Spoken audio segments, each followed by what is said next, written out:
Bismillahirrahmanirrahim. Alhamdulillahi rabbil alamin. Allahumma fasalli wa sallim ala sayyidina Muhammadin wa ala alihi wa sahbihi ajma'in. Amma ba'du.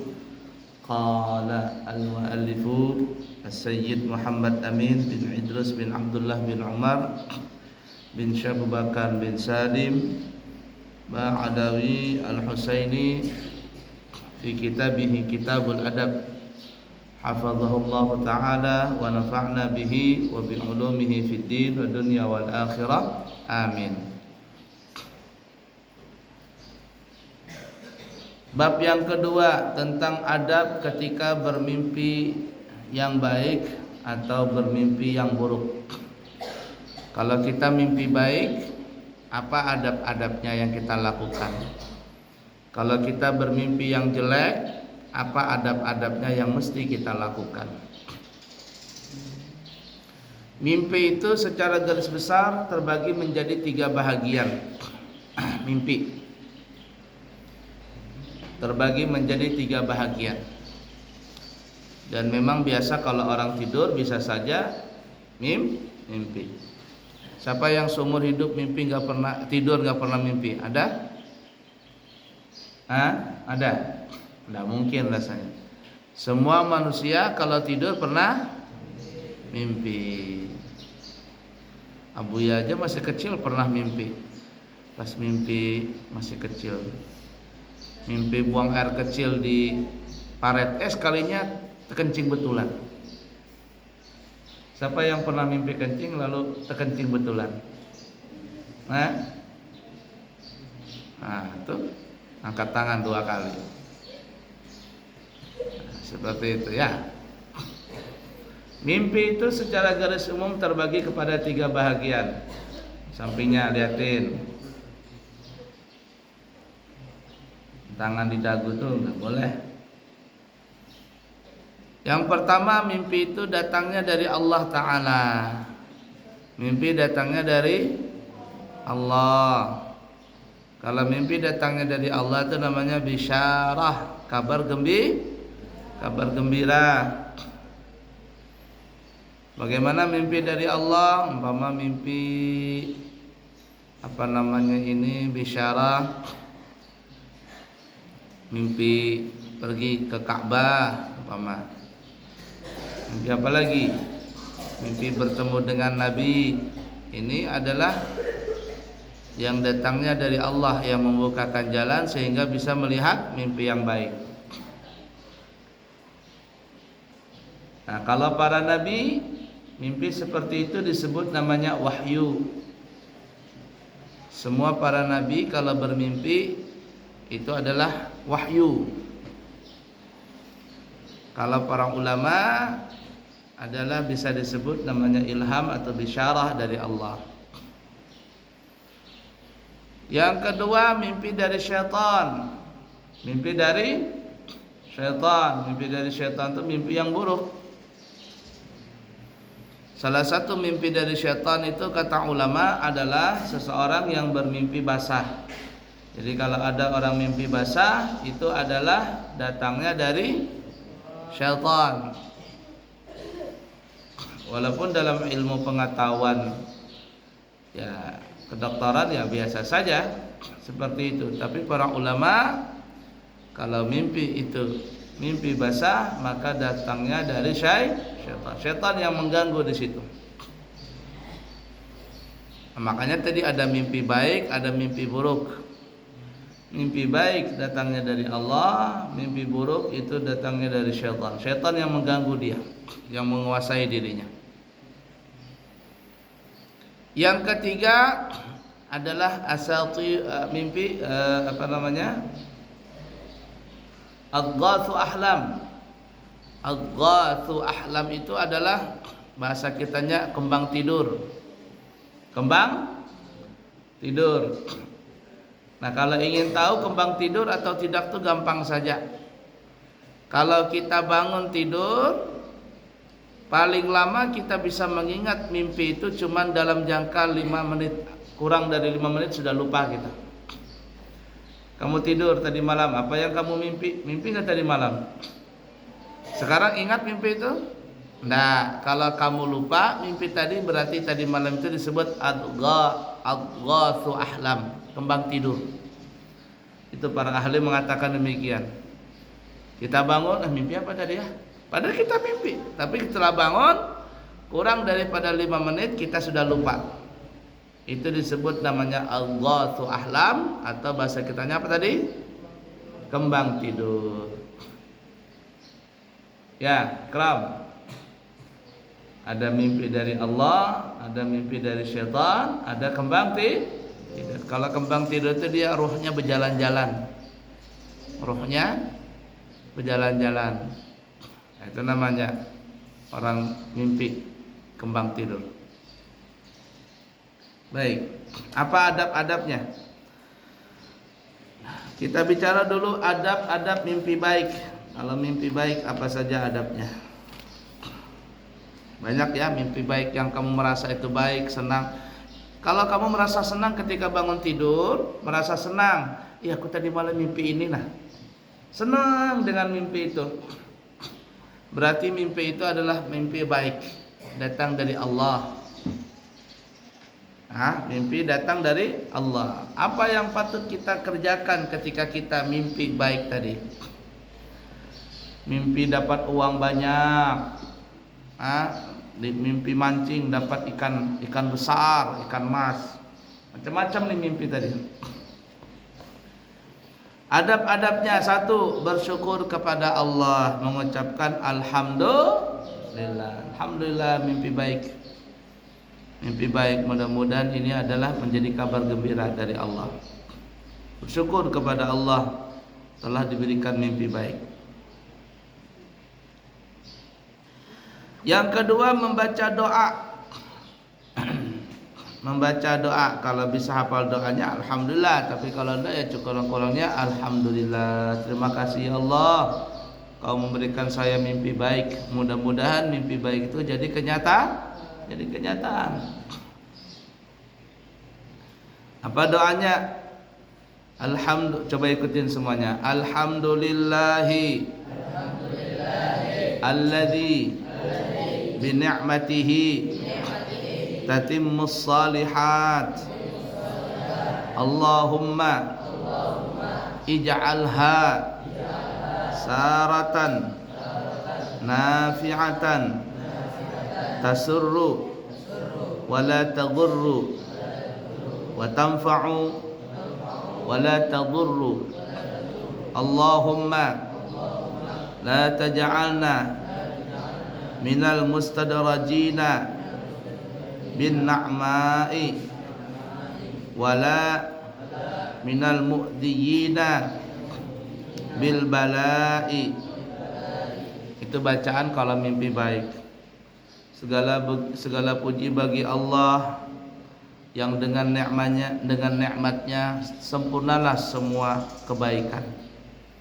Ya Allah, jadikanlah ini mimpi ini menjadi jalan yang baik, menjadi jalan untuk kebaikan, yang memudahkan bukan yang menyusahkan, yang memberikan manfaat mimpi ini bukan menjadikan mudarat. Ya Allah, jangan Engkau jadikan kami daripada orang-orang yang menyia-nyiakan dengan nikmat, yang menghambur-hamburkan dengan nikmat, menyia-nyiakan dengan nikmat tadi, dan bukan tergolong daripada orang yang tersiksa dengan bala tadi. Itu bacaannya. Baik, jadi itu ya. Yang ketiga, kalau kita mimpi baik, adabnya adalah jangan menceritakan mimpi itu, ini mimpi yang baik, kecuali kepada orang yang dicintainya dan amanat. Jadi kalau kita mimpi baik, jangan sembarang bercerita. Kalau mimpi baik jangan sembarang bercerita, kecuali kepada orang yang kita yakini orang itu baik dengan kita dan orang itu menjaga amanah. Karena kalau sembarang menceritakan mimpi baik, ada orang yang mendengar, apalagi orang ini iri dengan kita, orang itu bisa mencelakakan kita. Seperti apa contohnya? Contohnya seperti Nabi Allah Yusuf alaihi salatu wasalam, ya abati, wa idh qala Yusuf li abihi ya abati inni ra'aitu ahada asyara kawkaba wasyamsa wal qamara ra'aituhum li sajidin qala ya bunayya la taqsus ru'yaka ala ikhwatika fayakidu laka kaida inna syaitana la zulmun 'adzim. Dan ketika Nabi Yusuf bermimpi melihat, ketika Nabi Yusuf berkata kepada abahnya, wahai abah, aku melihat 11 bintang, aku melihat bulan, matahari dan 11 bintang sujud semuanya kepadaku.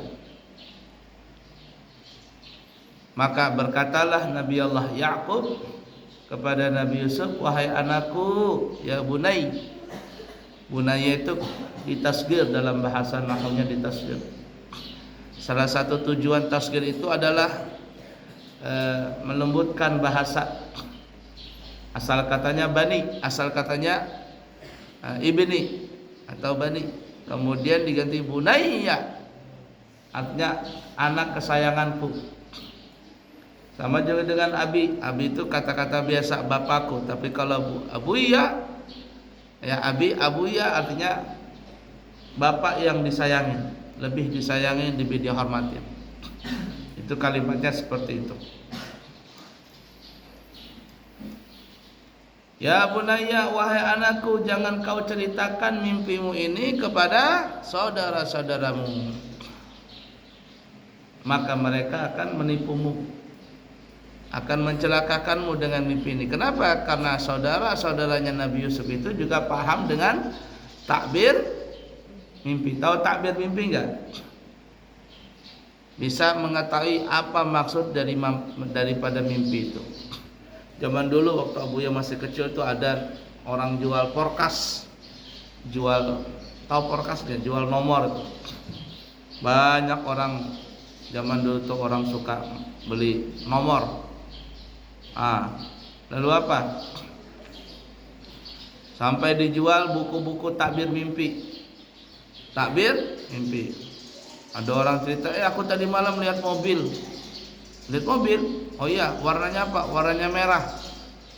Aku melihat plat mobilnya 775. Ini orang yang gila porkas langsung, 775 berarti nanti keluar nomor nanti akan datang ini 775. Dia beli porkas, kartunya warna merah, ditulis 775. Apa dia larinya? Beli porkas, ternyata bohong. Pergi ke kuburan, tidur di kuburan, tirakat kata orang Jawa. Tidur di samping kuburan supaya apa? Supaya yang punya kuburan datang untuk ngasih tahu nomor. Tidak ada harganya hantu waktu itu. Ya. Jadi kalau salah ngasih nomor, hantunya dimarah-marah. Gimana sih kamu jadi hantu? Gak bisa kasih nomor, ngasih nomor salah-salah. Kalau gak bisa ngasih nomor, dosa jadi hantu katanya. Hantu dimarah-marahin. Orang gila nomor itu. Itu tuh. Jangan cerita sembarangan. Nabi Yusuf pun bilang, Nabi Yakub cerita sama Nabi Yusuf, jangan cerita nak kepada saudara-saudaramu. Kenapa? Ini mimpi besar. Takut saudara-saudaranya akan mencelakakan Nabi Yusuf. Dan setelah berjalan waktu yang sangat lama, sampai akhirnya Nabi Yusuf menjadi raja, lalu mendatangkan ibu bapaknya dan saudara-saudaranya. Lalu Nabi Yusuf mengangkat bapaknya, mendudukkan di singgasananya. Lalu Nabi Yusuf berkata, wahai abah, inilah mimpiku yang waktu zaman dulu masih aku kecil. Abahnya tahu. Makanya ketika Nabi Yusuf itu hilang, dibuang sama saudara-saudaranya, Nabi Yakub tahu bahwa Nabi Yusuf itu masih hidup, tahu. Cuman beliau bersedih, kenapa? Karena terpisah dengan anaknya. Masalah hidup, Nabi Yakub tahu Nabi Yusuf itu pasti masih hidup. Ini Abuya kasih tahu caranya ya, ilmunya ini. Kalau kamu dikasih tahu orang si fulan sakit parah katanya. Si fulan sakit parah. Kamu kenal dengan orang itu. Kamu bayangkan dia begini. Kamu lihat orangnya. Kalau orangnya kamu lihat dari kepala sampai kaki masih kelihatan tuh orangnya dalam pandangan kamu ini. Si fulan sakit katanya, sakit parah, kamu lihat begini. Terbayang dia antara dari kepala sampai kaki, orang itu masih ada harapan hidup. Walaupun tidak tahu berapa lama hidupnya. Tapi kalau dikatakan itu si fulan sakit parah, kamu bayangkan mukanya dia, wajah dari ujung kepala sampai kakinya. Kalau kelihatan cuma separuh badan, itu sudah di ujung sakaratul maut sudah. Apalagi nggak bisa terbayang lagi, menghayal nggak bisa kelihatan nih. Itu hilang sudah orangnya, meninggal, gampang sekali. Kalau dia orang baik, dekat dengan kamu nih, dekat dengan kamu, datang dia. Bahkan terkadang datang itu yaqadzatan, secara nyata itu. Tidak bisa dilihat sama orang, tapi kita merasakan ada, dan kita tidak ada rasa takut. Tidak ada rasa takut, dia kayak datang begitu, pamitan. Abu ya sering seperti itu, bukan sekali dua kali. Kalau datang, ya sudah, duluan ya. Mudah-mudahan baik, tunggu di sana, kata Abu ya. Mudahan baik. Sudah, ibarat kata kisbai lah bahasa kita, pamitan begitu, pergi dia sudah. Tidak ada rasa takut. Dengar kabar meninggal, sudah, memang dia sudah pamitan tadi malam. Terkadang bukan tidur, asli melihat begitu. Nampak sekali. Tapi bukan kayak kamu lihat kamu begini, dia cuma selintas begitu, pamitan begitu dia. Nah, itu sering Abu ya melihat seperti itu, pamitan dia. Habis itu kalau dia orang baik, kita ketemu sama Abu ya sudah. Bismillah, pergi dia, hilang. Itu kalau kita punya dekat dengan seseorang, biasanya ada seperti itu. Kalau kita punya dekat dengan seseorang, bisa merasakan itu. Tidak ada rasa takut. Kalau hantu, enggak ada takut-takutnya. Jadi hati-hati bercerita mimpi baik, jangan sembarangan, jangan kepada orang yang tidak amanah. Karena kalau orang yang tidak amanah, dia akan mentafsirkan mimpi tadi dengan mimpi yang tidak baik. Karena ada saja orang mimpi baik, tafsirannya beda. Hati-hati ya. Kecuali kita paham, kecuali kita ingin menceritakan kepada orang yang ahli dalam takbir mimpi. Oh, ini ahli dalam takbir mimpi, kita tanya itu. Kalau kita tanya sama orang itu, dia menafsirkan dengan yang baik, insya Allah jadi kenyataan. Pernah Abu ya cerita di sini, Al-Imam Ibnu Sirin, ya tabi'in, orang yang ahli dalam takbirkan mimpi.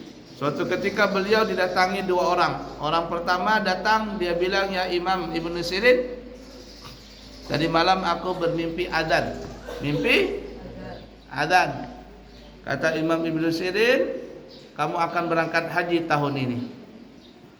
Tahun ini akan berangkat haji. Yang kedua datang lagi orang, bilang, ya Imam Ibnu Sirin, tadi malam aku bermimpi, mimpi adzan juga. Lalu Imam Ibnu Sirin berkata, kamu tahun ini kamu akan dipotong tanganmu. Ya, kau punya tangan akan dipotong. Pulanglah orang ini. Orang pertama pulang, orang kedua pulang. Muridnya Imam Ibnu Sirin bertanya, ya Imam, kenapa dua orang itu bermimpi adzan, mimpi yang sama tapi takbir mimpinya berbeda? Kata Al-Imam Ibnu Sirin, aku melihat orang pertama itu orang baik. Aku melihat auranya orang baik, nggak ada tanduknya nih, bagus, orang saleh. Maka Allah mengilhamkan kepadaku, wa'adzin fin nasi ya'tika wa'adzin fin nasi bil haji ya'tika rijalan ya'tina min kulli fajjin amik. Itu ada kalimat adzan, wa'adzin fin nasi, dan umumkan ada kalimat adzan, bil haji, dengan berhaji. Ketika ada ilham seperti itu, ada kalimat adzan, wa'adzin fin nasi bil haji ya'tika. Nah itu berhaji tadi ada kalimat adzan masalah haji, maka aku, kata Imam Ibnu Sirin, mentafsirkan bahwa orang ini berangkat haji tahun ini. Tapi ketika datang orang kedua, kelihat auranya aura negatif, bertanduk. Ada tanduk 2, ada tanduk 1, itulah kayak apa namanya itu? Badak. Ada nang tanduknya bercikang-cikang, nang kayak apa namanya itu? Kijang. Bertanduk, maka Allah mengilhamkan kepadaku, fa'adzana mu'adzinun ayyatuhal 'iru innakum lasadiqun. Maka aku membaca ayat dalam surah Yusuf, mengumumkanlah orang yang mengumumkan, rombongan kafilah onta, sesungguhnya kalian mencuri. Kisah saudara Nabi Yusuf dituduh mencuri. Maka kata Allah, maka kata Imam Ibnu Sirin, aku melihat orang ini adalah orang yang jahat. Aku bilang bahwa orang itu akan dipotong tangannya. Dan ternyata memang tahun itu orang yang pertama tadi berangkat haji, dan orang yang kedua dipotong tangannya karena dia mencuri. Jadi hati-hati mentakbirkan mimpi ya, menceritakan mimpi jangan sembarangan. Wallahu a'lam bishawab. Bismillahirrahmanirrahim. Qala al-muallifu al-imam Abu Fida' Ismail bin Katsir al-Qurashi ad-Dimashqi fi kitabih Syama'ilur Rasul rahimahullahu ta'ala wa nafa'na bihi wa bi'ulumihi fid din wa dunya wal akhirah, amin. Dalam kitab Sahih Muslim terdapat riwayat dari Sayyidina Jabir bin Samurah. Ada kalimat dhali'ul fam. Beliau mempunyai mulut yang lebar, bukan jeber, ya. Mulut lebar itu artinya bibir beliau itu panjang, menunjukkan bahwa orang seperti itu biasanya fasih di dalam bacaan. Bukan kecil mungil begitu tipis bibir, dah. Ya, tapi bibir beliau lebar, tidak tebal, bukan jeber, bukan juga tipis. Itu menunjukkan bahwa orang itu biasanya fasih di dalam bacaan. Abuya berapa kali melihat orang seperti itu punya bibir lebar, artinya lebar itu dia luas, kemudian tidak jeber bibirnya, juga tidak tipis. Itu kalau berbicara biasanya fasih di dalam mengucapkan kalimat.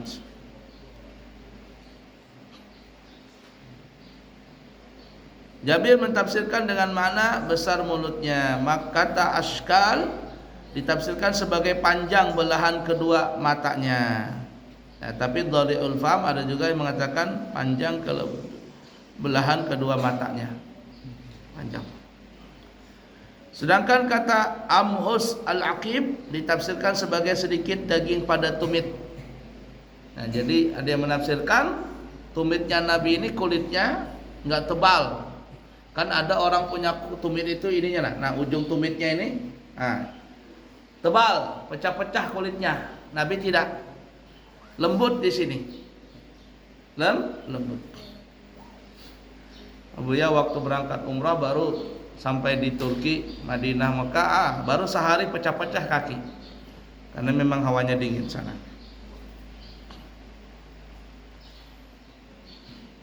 Nabi tidak mempunyai tumit yang kulitnya tebal kasar, enggak, tapi lembut. Dan sifat seperti itu lebih sesuai dengan dan lebih indah bagi seorang laki-laki. Haris bin Abu Usama berkata, Abdullah bin Abu Bakar menceritakan kepada kami, Humaid menceritakan kepada kami dari Sayyidina Anas bin Malik, qala, berkata dia, akhadtu Umma Sulaimin biyadi muqaddimah Rasulillah sallallahu alaihi wasallam al-Madinata faqalat ya Rasulullah hadza Anasun gulamun katibun yakhdumuka qala fa khadimtuhu 9 sinin fama qala li syai'in sana'tu asata wa labisa ma sana'ta.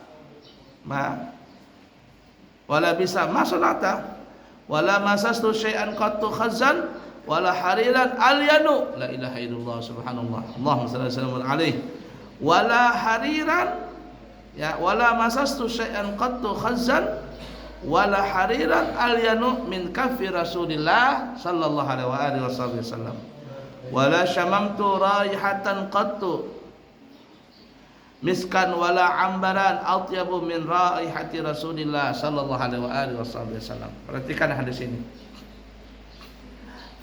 Dari Sayyidina Anas bin Malik, dia berkata, Ummu Salamah menggandeng tanganku setibanya Rasulullah SAW di Madinah. Jadi Sayyidina Anas ini masih kecil, digandeng oleh Ummu Salamah. Ketika itu Ummu Salamah berkata, ya Rasulullah, ini adalah Anas, namanya Anas bin Malik, anak yang menjadi juru tulis yang melayanimu. Jadi Sayyidina Anas ini anaknya kecil, masih kecil itu ya, tapi dia pandai menulis, ya, pandai menulis, pintar. Dan dia akan menjadi juru tulismu, alias juga berkhadam juga kepada Nabi.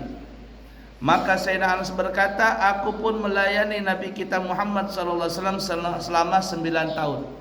Dalam riwayat yang lain 10 tahun. Bisa dikatakan 9 tahun masuk 10 tahun. Sayyidina Anas nih menjadi khadam Nabi, menjadi juru tulis, membawa sendalnya Nabi, menyediakan air wudunya Nabi. Jadi Nabi kemana-mana Sayyidina Anas ikut begitu, ajudan. Tapi masih kecil Sayyidina Anas.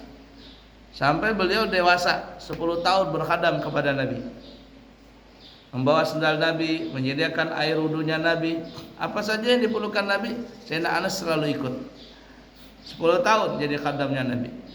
Karena menjadi khadamnya Nabi, maka Sayyidina Anas bin Malik adalah salah satu perawi hadis dari kalangan sahabat yang banyak meriwayatkan hadis. Ya, subhanallah, itu berkhadam. Makanya seorang santri itu ada yang berkhadam dengan gurunya. Bagus itu. Di Hadramaut, di pesantren-pesantren, apabila santri itu sudah lulus, kata gurunya, kamu mau kemana? Belum kemana-mana guru, kalau boleh ulun berkhadam di sini lawan pian. Kalau bisa setahun 2 tahun, kata gurunya, kamu berkhadam di sini. Jadi ikutlah santri ini dengan gurunya. Gurunya pergi ke sana pengajian, dia ikut, jaga sendal gurunya, jaga barang gurunya, terkadang jadi supir gurunya, berkhadam. Penting itu berkhadam tadi. Ya, ikut kemana gurunya, gurunya pergi ke sana ikut, gurunya pergi ke sini ikut, bersihkan rumah gurunya. Nanti digaji sama guru, bukan digaji, dikasih. Uang itu dia nggak mau buang, nggak mau belanjakan, dia simpan uang itu. Biar orang Banjar jadi papikat, tahu papikat? Simpan, kenang-kenangan sama gurunya. Lihatin saja orang berkhadam itu luar biasa. Nah, berkhadam dia, nanti kata gurunya, sudah cukup kamu berkhadam sama aku, kata gurunya. Sekarang kamu pergi. Sudah cukup berkhadam, gurunya tahu, anak ini sudah bisa dilepas. Hatinya sudah bersih, dia sudah rajin, ikhlas dalam beramal, bekerja, kata gurunya, pergilah kau. Pergilah. Kau sekarang pergi keluar ke dunia lain. Artinya pergi keluar untuk mencari jati dirimu. Kamu sudah selesai nih, artinya sudah kuat dalam menuntut ilmu, sudah kuat dalam berkhidmah, sudah ikhlas dan semuanya, pergi sekarang. Nah, ketika guru itu sudah mengizinkan anak tadi pergi, pergilah anak itu. Lihatlah anak itu. Subhanallah, dia mungkin gak punya title tinggi, tapi ketika dia bertemu dengan orang baik sama dia dan seterusnya. Khidmah itu penting sekali. Dan ketika kamu khidmah, jangan coba-coba berkhianat dengan guru. Jangan coba-coba. Guru bilang A sudah, jangan berubah-ubah. Guru bilang B sudah. Tapi kalau kamu berkhidmah, tapi ada penyelewengan, di situ guru sudah mulai tidak senang. Kalau tidak senang, guru tidak mengucapkan. Guru cuma bilang nanti, ini anak ini kurang amanah. Tapi diberikan kesempatan kedua kali, ketiga kali, masih bisa enggak? Kalau tidak bisa, guru tadi biasanya mengistirahatkan dia. Istirahat aja kamu. Istirahat. Kenapa? Karena kalau dilanjutkan juga tidak bermanfaat. Khidmah itu penting. Ingat cerita Buya kemarin? Ada seorang habib datang diundang di satu daerah di kampung, salah satu kampung daerah tersebut. Diundang sama kiai itu pesan, katanya, ya Habib, ketika engkau nanti ceramah, tolong nanti sampaikan bagaimana caranya berkhidmah kepada sang kiai, maksudnya sama dia. Karena masyarakat di sini tidak pernah membantu saya, tidak pernah menghormati saya, menghargai saya. Orang-orang sini acuh tak acuh saja dengan saya. Mereka datang ini ya lantaran karena ada makanannya saja. Habis itu sudah pulang, tidak ada mau ikut acuh, tidak acuh, tidak memperhatikan. Ringkas kata sang Habib ini bercerita di situ, ceramah tentang bagaimana khidmah tadi. Tapi selesai ceramah, orang kampung tadi biasa-biasa saja. Kalau Pak, ibarat kata tergugah hati mereka untuk membantu guru ini. Nah, beberapa hari kemudian sang Habib ini diundang lagi sama sebelah kampungnya, sama orang sebelah kampungnya. Ada kiai juga di situ. Habib ini datang, lalu Habib ini cerita, Pak Kiai, tadi kemarin tuh beberapa hari yang lalu saya diundang sama kampung sebelah. Oh iya. Cuman kiai sebelah itu berkata, katanya orang sini, masyarakat sini tidak ada yang membantu dia, benci dengan dia, mereka tidak suka dengan kiai itu dan seterusnya. Padahal saya lihat orang kampung itu baik-baik aja. Di sini gimana masyarakatnya? Oh, kata Pak Kiai, masyarakat di sini baik-baik semua. Bantu saya. Kalau saya bikin acara mereka membantu, orangnya baik, semuanya masya Allah lah baik-baik. Lalu kiai yang di kampung yang baik ini berkata, memang kiai siapa yang di sebelah sana? Siapa namanya? Oh, Kiai Fulan bin Fulan, kata Habib tadi. Oh, pantasan aja. Kiai Fulan bin Fulan itu adalah teman saya waktu mondok. Teman saya waktu mondok, tapi dia ketika mondok nggak pernah khidmah sama kiai, nggak pernah khidmah. Dia mikirkan dirinya sendiri, makan, nggak pernah bagi-bagi, pelit. Dia pelit sama orang, dia pelit sama temannya, nggak pernah khidmah sama pesantren, nggak pernah khidmah sama kiai. Dia mikirin dirinya sendiri, nggak pernah mikirin orang lain, nggak pernah kepingin membantu. Pantasan saja dia jadi kiai juga karena dia belajar, tapi kurang bermanfaat. Kenapa? Kama tadinu sudah, ya seperti kau lakukan begitu juga kau dilakukan orang nanti. Nah, itu hati-hati, itu penting sekali. Nah, jadi kata Sayyidina Anas bin Malik, aku berkhidmah kepada Nabi selama 9 tahun. Ada yang mengatakan 10 tahun. Kita gabungkan dua pendapat tadi adalah Sayyidina Anas berkhidmah kepada Nabi 9 tahun, jalan 10 tahun. Apa kata Sayyidina Anas bin Malik? Kata beliau tidak pernah, Nabi itu tidak pernah berkata kepadaku sesuatu yang aku perbuat. Jadi Nabi itu tidak pernah, kenapa kamu melakukan ini? Kenapa kamu melakukan? Nabi tidak pernah berkata demikian. Kenapa? Karena apa yang dilakukan Sayyidina Anas itu selalu tepat.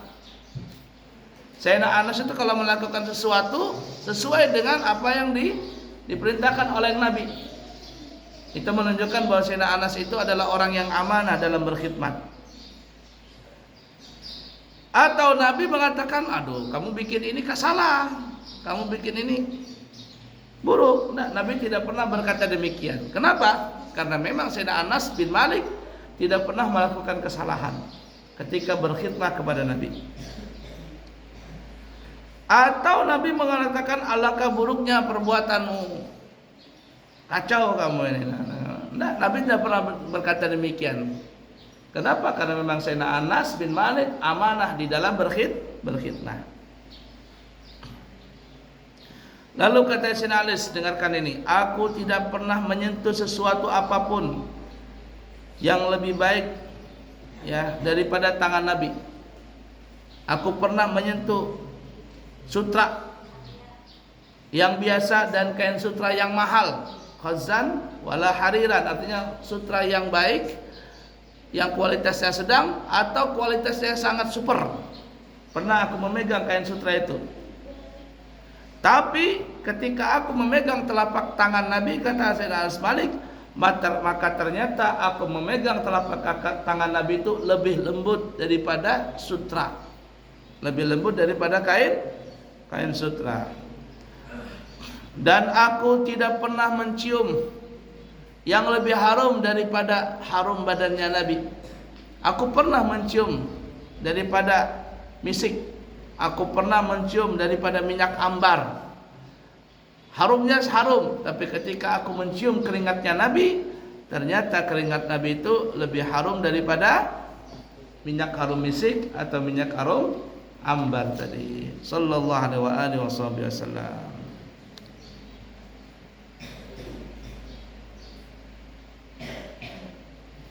Seperti itulah Mu'tamir bin Sulaiman, Ali bin Nasim, Marwan bin Muawiyah Al-Fazari, dan Ibrahim bin Tahman meriwayatkan, mereka semua dari Humaid dari Anas bin Malik tentang lembutnya telapak tangan Rasulullah sallallahu alaihi wasallam dan wangi aromanya Nabi Muhammad sallallahu alaihi wasallam. Dalam hadis Az-Zubaid dari Az-Zuri, dari Sa'id, dari Abu Hurairah disebutkan juga bahwa Rasulullah SAW menapak dengan seluruh telapak kaki Rasulullah SAW. Telapak beliau tidak memiliki lengkungan seperti yang Abu ya sebutkan kemarin.